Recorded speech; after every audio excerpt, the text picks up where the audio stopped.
Hello guys, welcome back again to my channel bersama saya Hansen di sini dan seperti biasanya setiap harinya saya akan buatkan video seputar cryptocurrency. So, bagi kalian yang tertarik seputar cryptocurrency, boleh aja langsung bantu saya like dan juga subscribe.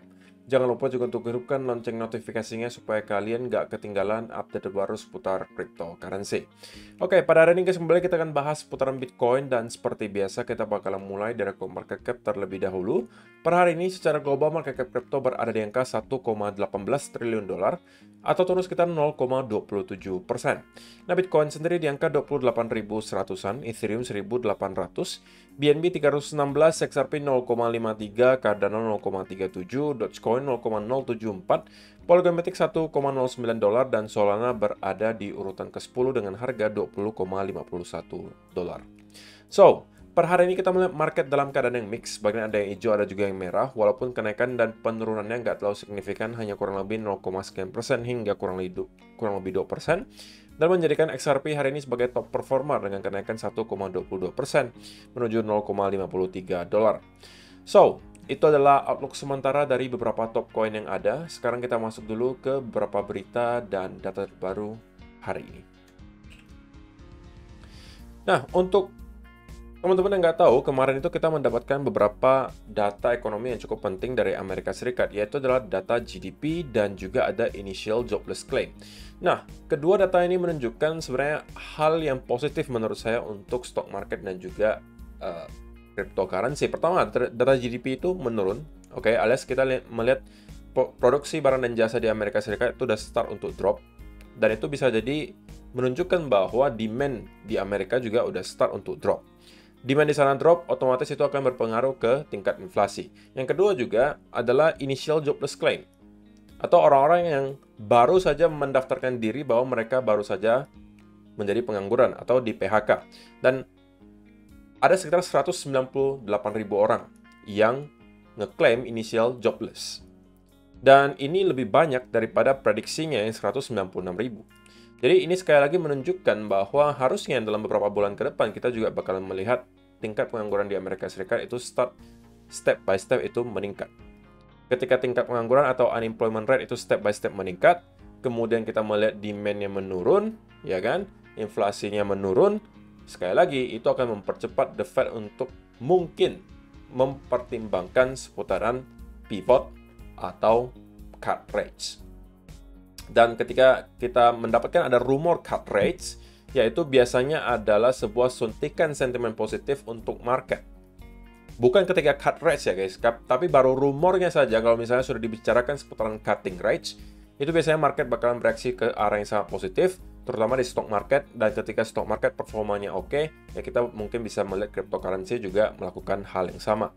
Nah, tetapi malam hari ini juga ada data yang tidak kalah penting yang bakalan dirilis, guys. Sebenarnya tidak hanya di Amerika Serikat untuk hari ini. Ada beberapa data yang menurut saya akan sangat penting. Pertama dari UK, ada data GDP.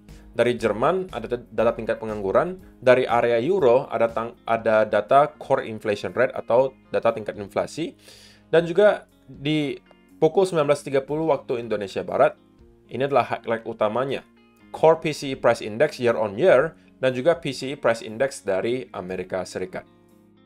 Oke, jadi ini adalah salah satu data juga yang dijadikan indikator oleh The Fed gitu guys. Dan untuk sementara forecast-nya, kita akan mendapatkan angka 4,7%, alias tidak naik dan tidak turun, stay di angka 4,7%. Nah, apabila guys kita mampu melihat core PCE ini mengalami penurunan mungkin ke angka 4,6, 4,5, atau bahkan 4,4, itu harusnya bisa menciptakan semacam reaksi positif dari market. Tapi sebaliknya, jika kita melihat core PCE itu justru naik ke misalnya 4,8, 4,9, atau 5%, maka kita akan bisa melihat selling pressure kembali datang ke market.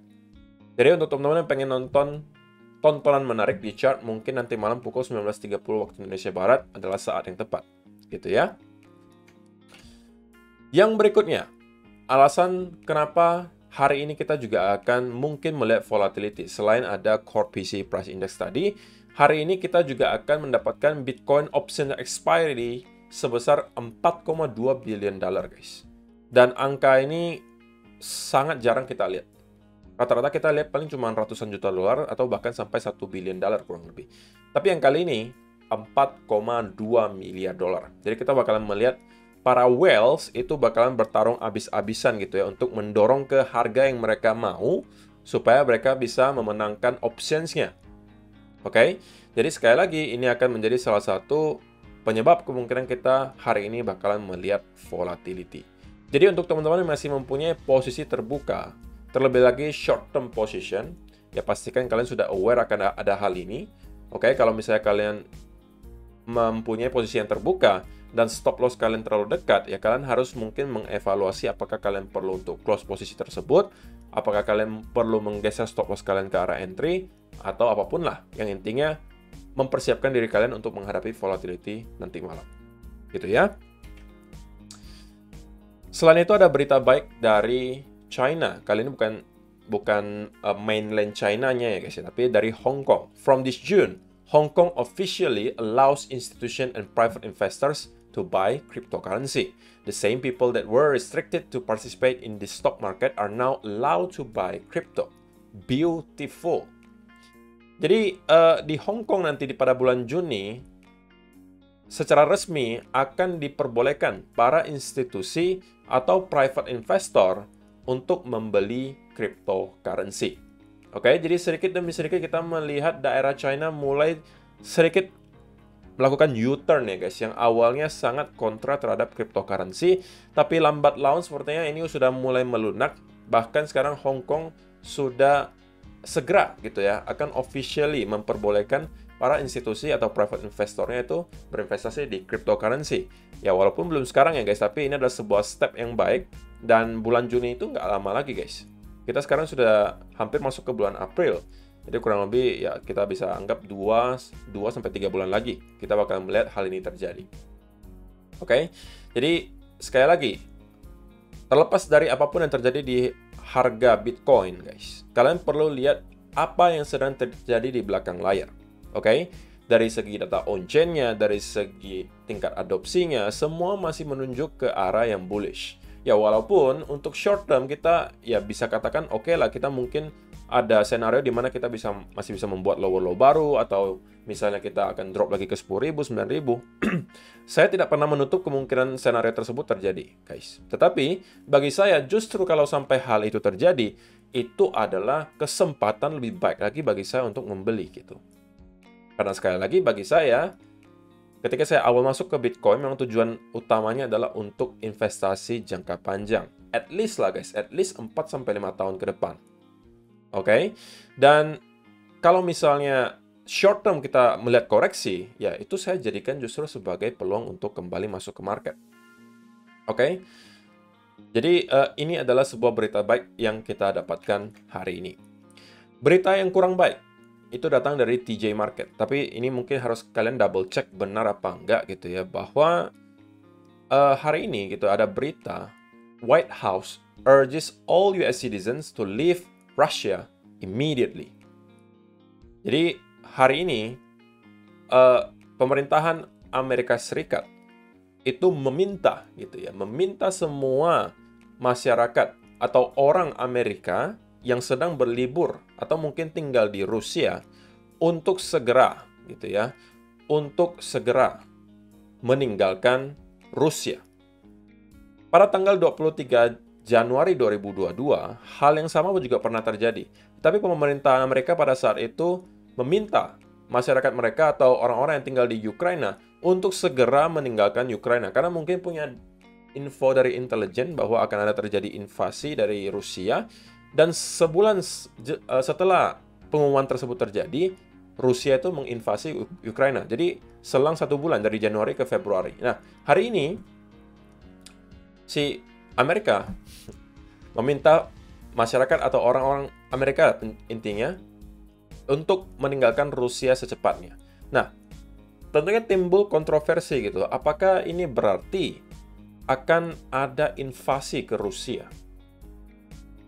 Kalau memang benar terjadi guys, dan tentunya saya sekali lagi tidak pernah mengharapkan ini akan bergerak sampai ke arah yang lebih ekstrim, yaitu paling ekstrimnya yaitu adalah World War III, guys, atau Perang Dunia Ketiga. Dan Perang Dunia Ketiga kenapa kita tidak mau terjadi? Karena Perang Dunia kali ini tidak akan sama dengan perang-perang dunia sebelumnya yang menggunakan mungkin lebih ke tank, jet tempur, dan lain sebagainya. Tapi kita sekarang sudah di era nuklir, guys. Dan kalau udah perang nuklir, wah itu parah banget sih. Satu nuklir saja itu bisa, kalian bisa cek deh kekuatan ledakannya itu. Oke, kalian mungkin berpikir ledakannya itu kayak bom-bom biasa. Beda guys, jauh banget. Kalau kalian pernah dengar kasus Hiroshima Nagasaki gitu ya, itu pakai nuklir guys. Tapi itu nuklirnya pun tidak, skalanya tidak sebesar yang sekarang gitu. Jadi kalian bisa bayangkan gitu, kalau misalnya terjadi perang nuklir, ya kita bisa melihat kiamat kecil di dunia gitu. Mungkin ada daerah-daerah yang bakalan langsung plus hilang semua orang-orang di sana hanya dengan satu nuklir saja. Jadi saya tidak pernah harapkan yang terjadi, tapi menurut kalian gimana nih guys? Apa sebenarnya tujuan dari White House untuk meminta para masyarakat Amerika Serikat atau orang-orang yang sedang berkunjung ke Rusia untuk segera meninggalkan Rusia? Silakan kalian kasih komentar kalian di kolom komentar di bawah. Dan yang terakhir, ini adalah Michael J. Burry yang 1 atau 2 bulan lalu itu sempat menyatakan untuk sell the market gitu.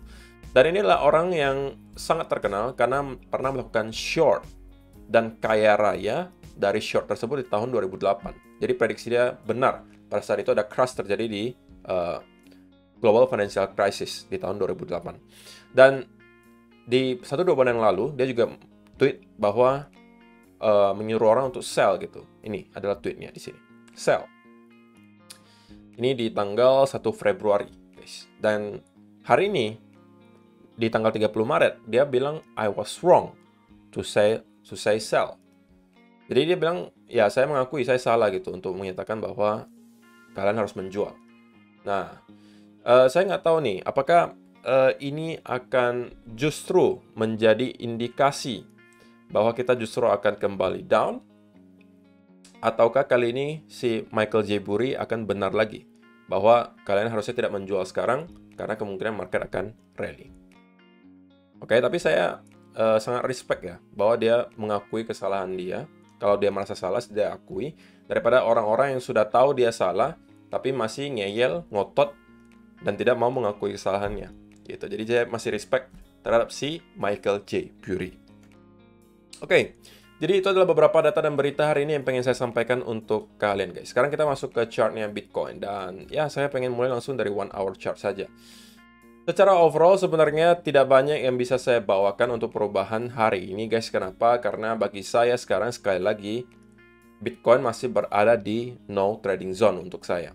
Kita masih berada di pertengahan area support and resistance. Bagi saya market juga belum memberikan clue yang terlalu jelas untuk saya, sehingga saya lebih memilih sekali lagi untuk stay away from the market. Terlebih lagi sekali lagi kita akan mendapatkan Bitcoin option expiry sampai billion dollar.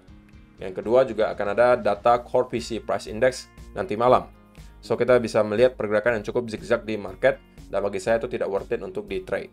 Karena kalaupun kalian trading dalam keadaan seperti ini guys, ya cenderung setupnya kebanyakan hanya untuk scalping kemungkinan. Dan kalau kalian scalping, otomatis kan stop lossnya tipis gitu guys, atau ketat.